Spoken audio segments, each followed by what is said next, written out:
Sveiki šajās foršajās, superīgajā, saulainajā pavasara dienā. Šodien es gribu parunāt par kādu lietu, kas varētu mums palīdzēt visiem kopā virzīties mērķtiecīgāk uz priekšu. Un tas ir saistībā ar to, ka mēs runājam, ko varētu darīt, ko nevarētu darīt students, lai palīdzētu sev savā situācijā. Ņemot vērā apstākļus, ka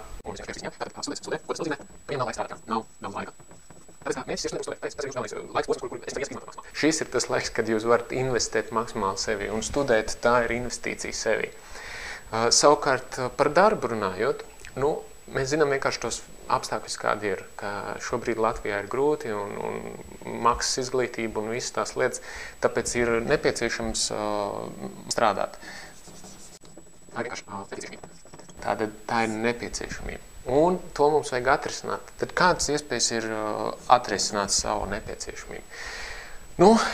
Lai varētu vēl joprojām ņemt vērā to, ka jūsu pamat uzdevums šobrīd un pamat investīcija šobrīd ir studijās, tad tas, ko es iesaku, ir izveidot sistēmu, ja tā varētu tikt, plānu punktus, kuriem sekojot, jūs varat sniegt tās lietas, kuras jūs zinat vai protat darīt ar savām rokām, vai arī kuras jūs apgūstat šobrīd studējot, jo vairāk, teiksim, jūs ejat cauri kursiem un tā, jo jūs vairāk zinat, jūs patiesībā jau varat sākt kādas lietas praktizēt. Līdz ar to tas, ko es piedāvāju šobrīd, ir padomāt, kas ir tas produkts vai pakalpojums, kuru jūs varētu piedāvāt citiem cilvēkiem, iedzīvotājiem Latvijā par maksu, un ka viņi jums maksā naudiņu.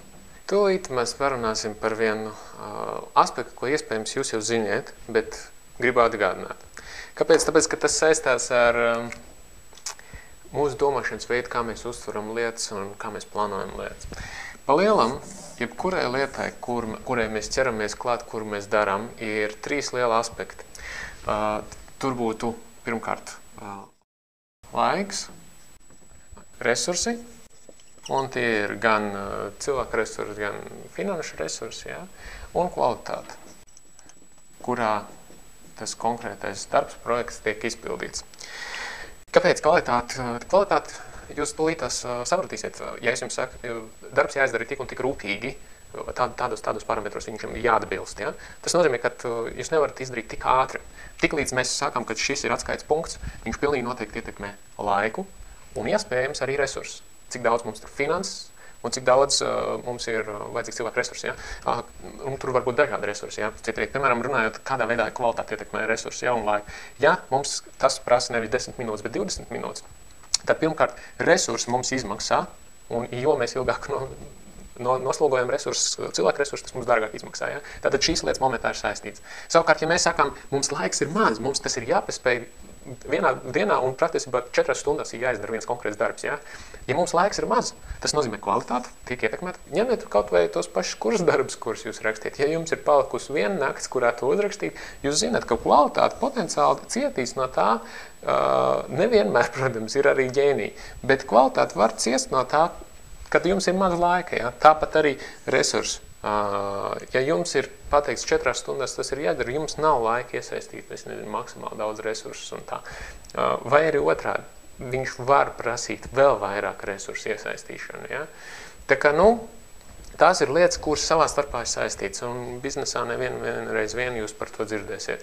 Kāpēc mēs runājam par to šeit? Tāpēc, ka tad, kad jūs domājat savās domā, kas ir tas, ko es varētu darīt. Jo jums vajadzētu jau šobrīd sākt domāt par to, kas ir tas, ko jūs virzīsiet kā produktu vai pakalpojumu. Kas ir tas, ko jūs mākat un ko jūs varat darīt, ko jūs pēc tam varēsiet iepakot. Mēs parādīsim, kā iepakot to kā pakalpojumu, kā noformēt to un kā to pasniegt.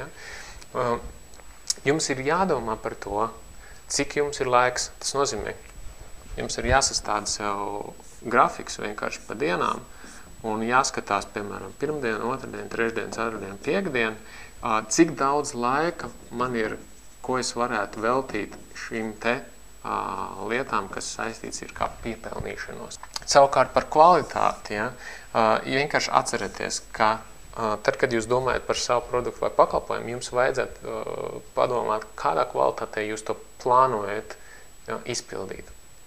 Ja? Un cik daudz jūs no tā visu finansiāli iegūsiet.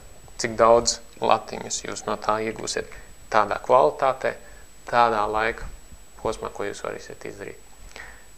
Tās ir tās 3, ja tā varētu teikt, šķautnes, kur robežās jums ir jāpadomā par to, ko jūs plānojat produktu vai pakalpojumu.